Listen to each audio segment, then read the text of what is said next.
Também teve gringo na arquibancada, só que vindo lá da Colômbia para pisar pela primeira vez no Maracanã e sentir a energia do Flamengo. Eu muito feliz, eu torcedor do Flamengo, a primeira vez o Maracanã, eu quero o Flamengo da vitória. E olha que teve gente de mais longe ainda, lá do país de Gales, para ver de pertinho o nosso Mengão. So, really excited, coming to this stadium. The atmosphere, I heard about the fans, it's brilliant, exciting. Was expecting at least 4 goals. I've heard about the Flamengo fans being the best in the world. I agree. So the player I know the most is David Luiz, because I saw him play when he was playing in England in the Premier League, and just thought I'll have a look and see what he's like here. He's still got it. Fala nação, o Flamengo contrata uma empresa para poder gerir os ativos digitais e a promessa é que até 2027 isso renda bilhões e bilhões de reais para o Flamengo. Em relação ao Flamengo versus Fluminense, nossa parte já está toda vendida. A área destinada à torcida do Flamengo está esgotada. Então a gente já sabe que vai ter um show da nação rubro-negra falando sobre o De La Cruz, o que ele fez na partida contra o Boa Vista, né? Arrebentou e mostrou ali que é um jogador multifunções, jogou como segundo volante e brincou dentro de campo, cada passe decisivo. Em relação ao Otávio, jogador que há 2 anos atrás estava escanteado lá no Flamengo, hoje em dia é considerado um dos melhores zagueiros do futebol português. E mais uma vez, um escárnio, né? A Ferg, na última partida do Flamengo, arrecadou 100 mil reais com a partida rubro-negra e o Flamengo teve um prejuízo de 238 mil reais. Até quando a Ferg vai ganhar mais que os clubes? Essas e outras vocês encontram agora. Peço, por favor, para vocês deixarem o like, porque só assim o YouTube entende que o conteúdo é relevante e leva para o maior número de rubro-negros possíveis. Então, deixe seu like agora, porque eu não peço no meio do vídeo, e vamos para as notícias, que é o que interessa. Isso aqui é Flamengo! E nação, outra ótima notícia na parte financeira. Vou começar o vídeo falando sobre a contratação que o Flamengo fez de uma empresa para poder gerar receitas bilionárias com o nosso arquivo digital. O Flamengo tem várias fotos, vários vídeos que são relíquias. E essa empresa, assim como fez o Barcelona, essa empresa vai gerir esses ativos digitais e gerar uma receita gigantesca. Para vocês terem uma noção, 1% desse arquivo vai gerar em torno de 10 milhões de reais. Se a gente fizer um cálculo bobo aqui, 100% desse valor vai dar mais de 1 bilhão de reais. A matéria da Folha diz que esse valor pode chegar a bilhões de reais com a exploração desses ativos digitais. E aí, irmão, já era, né? É aquela velha história, a gente consegue cada vez mais evoluir na parte financeira. Flamengo tá destoando muito, tá ali um abismo entre os outros clubes brasileiros. E não tô falando de clubes assim de segunda divisão, clubes de baixo investimento financeiro. Tô falando de Palmeiras, que é um clube ali que sempre vem bem com as finanças. Tô falando do Corinthians, que é um clube que tem uma torcida ali bem grande. A torcida do Flamengo, lógico, é a maior que tem, mas o Corinthians tem um pouco mais da metade dos torcedores do Flamengo. E o Corinthians afundado em dívidas. E o Flamengo sempre tentando melhorar a parte financeira. Aí os antes, eles têm que ir morar na Sibéria mesmo, não tem jeito, porque o Flamengo cada vez mais está se distanciando. Os outros times olham o Flamengo e o Flamengo já está lá na frente nessa corrida financeira. Se a gente conseguir transformar o valor financeiro que a gente tem, essa distância toda financeira dos outros clubes, para dentro do gramado, para a parte técnica, para resultados no futebol, irmão, vai ser anos de 2019 repetindo ali sequencialmente. O Flamengo está anos-luz adiantado dos outros clubes financeiramente. E a contratação dessa empresa mostra ali a grandeza do Flamengo em relação também à parte de internet, aos ativos digitais. O Flamengo, com isso, consegue ali colocar em sites que fazem a comercialização de imagens, de fotos, de vídeos, consegue gerar uma receita grande. Então, mandou muito bem a diretoria do Flamengo em contratar essa empresa. A perspectiva é gigantesca, é de bilhões e bilhões até 2027. E é aquilo, né? Temos que evoluir em todas as áreas. Na área financeira, melhor dizendo, a gente já está bem evoluído. Isso tomara que se reflita também na diferença do time para os outros dentro de campo. E essa temporada de 2024, em relação a isso, realmente promete. Vamos para cima deles e mais bilhões aí nos cofres rubro-negros. Nação, o escárnio continua.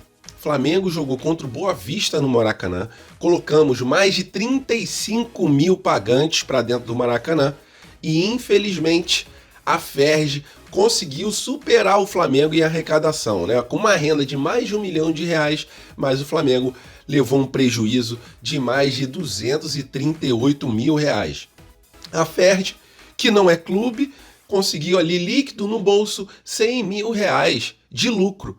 Então é bem complicada essa situação, né? Essa farpela que a Ferj ela toma dos times em todas as partidas do Campeonato Carioca, para mim é um absurdo. Para mim não deveria existir um valor tão alto para a Ferj, já que nem premiação a gente vai ter do Campeonato Carioca. Mas apenas uma curtinha aqui para registrar mais uma vez absurdos que acontecem no Campeonato Carioca devido à nossa grande federação, a Ferj, né? Que não é clube, não faz nada para ninguém, e sempre tem lucros assim absurdos. Nesse campeonato a Ferj já botou no bolso mais de R$3,5 milhões e vai continuar lucrando. Imaginem nas fases decisivas ali, né, nos mata-matas, que o Maracanã vai estar lotado, que os jogos vão estar lotados para os 4 times ali que vão jogar a fase decisiva, e a Ferj engabelando, botando muito dinheiro no bolso. Para mim, isso não existe, mas qual é a perspectiva de melhor nisso? Para mim, nenhuma. E o que jogou o Nicolas de la Cruz contra o Boa Vista? Parece que a gente está no caminho certo, time se encaixando. Para mim foi a melhor partida do Flamengo no coletivo, né? Primeiro tempo foi a melhor partida do Flamengo com certeza no ano. O Flamengo impôs um ritmo sinistro com o De La Cruz jogando de segundo volante. Ele é versátil, é o verdadeiro coringa ali ao lado do Gerson, né? Mas o De La Cruz ele consegue cumprir como primeiro volante, segundo e também o meio atacante, meia de ligação. Ele consegue fazer todos os papéis no meio de campo. E contra o Boa Vista, era cada tapa que ele dava, meu camarada. Parecia que a bola não ia pegar força, mas na verdade a bola ultrapassava o meio de campo, chegava na Arrascaeta, o cara chuta muito bem de fora da área, mas o destaque realmente dele ali foi estar onipresente em vários lugares do campo durante a partida. Extra classe mesmo, a Arrascaeta falou dele, falou que ele joga pra caralho, né? Não vou completar aqui o palavrão, mas realmente é um jogador que vai ser ali importantíssimo nessa temporada. Tem uma visão de jogo assim extraordinária, né? O jogador tá no ataque, ele pode estar de costas, ele vira e consegue mandar a bola pro jogador. Então, muito boa essa partida, tá começando a se soltar, municiando o ataque do Flamengo, e o Flamengo, graças a Deus, conseguiu ir muito bem. Mais uma vez a defesa não foi vazada e 4-0 é para ninguém discutir, né? É aquele dever de casa e um dever de casa muito bem feito. Então, parabéns ao De La Cruz. Queria saber a opinião de vocês, o que vocês acharam da partida aí do De La Cruz, né? E se vocês concordam também que foi a melhor partida do Flamengo, pelo menos no primeiro tempo. Agora, no próximo jogo, vamos ter um adversário dificílimo, decisão praticamente da Taça Guanabara, porque quem ganha a fase de grupos, quem fica em primeiro, é o campeão da Taça Guanabara. E o 5º, 6º, 7º e 8º colocados, eles vão para a disputa da Taça Rio. Provavelmente, mais uma vez, a gente vai ver o Botafogo fora da disputa total ali do Campeonato Carioca, né? Porque Taça Guanabara já está sendo jogada, Taça Rio vai ser a próxima fase pro Botafogo, e pro Flamengo, Fluminense, provavelmente Vasco e Nova Iguaçu, eles vão realmente disputar ali aquela fase decisiva, o mata-mata do Campeonato Carioca. É isso, galera, vamos para cima deles, que a perspectiva para um ano vitorioso de 2024 a gente já está tendo nesse Campeonato Carioca. Ah, Pedro, mas os clubes são fracos. Mas, galera, ano passado os clubes eram fracos e a defesa era vazada o tempo todo. Acertando a defesa, ataque de qualidade a gente tem. E nação, Deus fala pra gente nunca desistir, sempre fazer a nossa parte, porque as coisas acontecem na vida para quem corre atrás.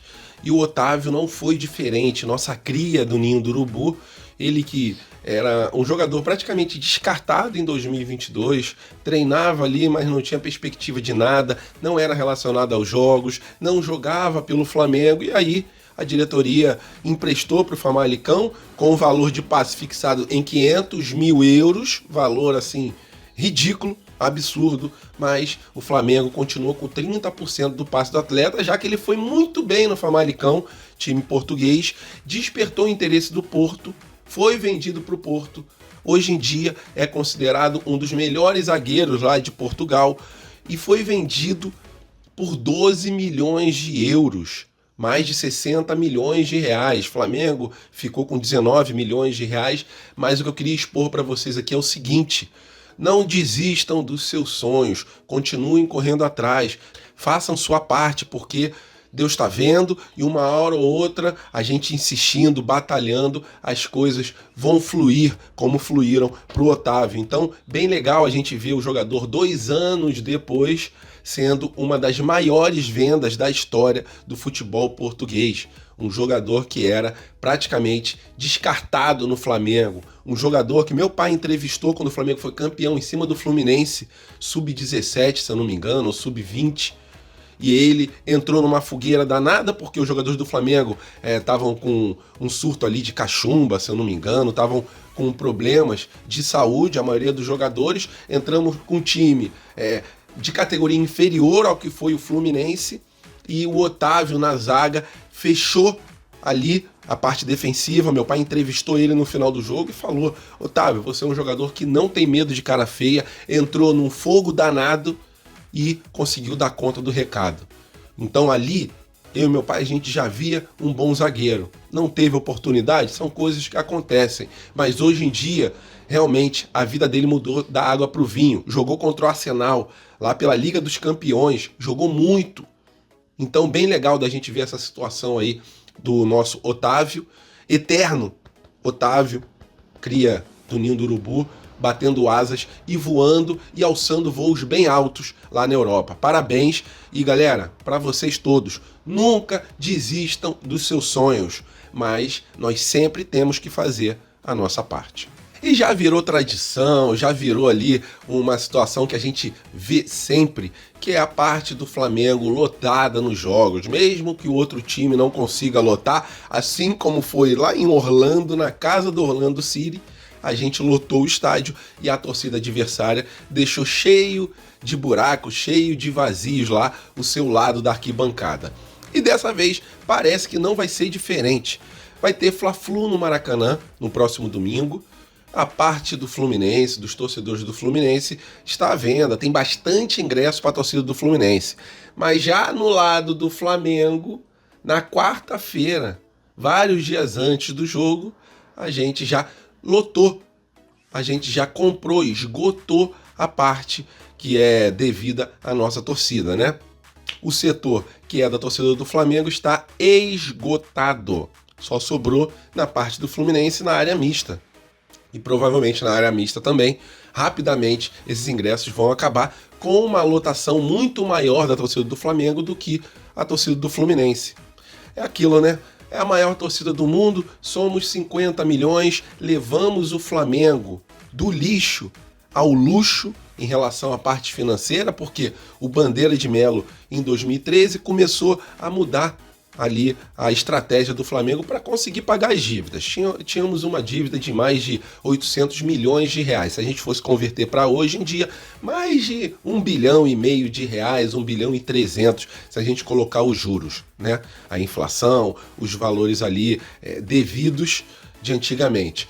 E hoje em dia, graças à torcida, né? Que a torcida comprou a ideia do Bandeira, abraçou o Flamengo como sempre fez, e o Flamengo hoje em dia é um time ali superavitário, com dinheiro no bolso, graças à nação rubro-negra. Então, mais uma vez, vamos encher o nosso local ali no Maracanã e incentivar o Flamengo para a conquista da Taça Guanabara, porque quem ganhar dessa partida, tenho certeza que vai ser o campeão da Taça Guanabara. E depois a gente vai decidir o Campeonato Carioca e que vença o melhor. Mas o Flamengo ajeitadinho, se não tomar gol contra o Fluminense, é um grande indicativo que o caminho que o Flamengo está seguindo com o Tite é um caminho correto de se defender muito bem.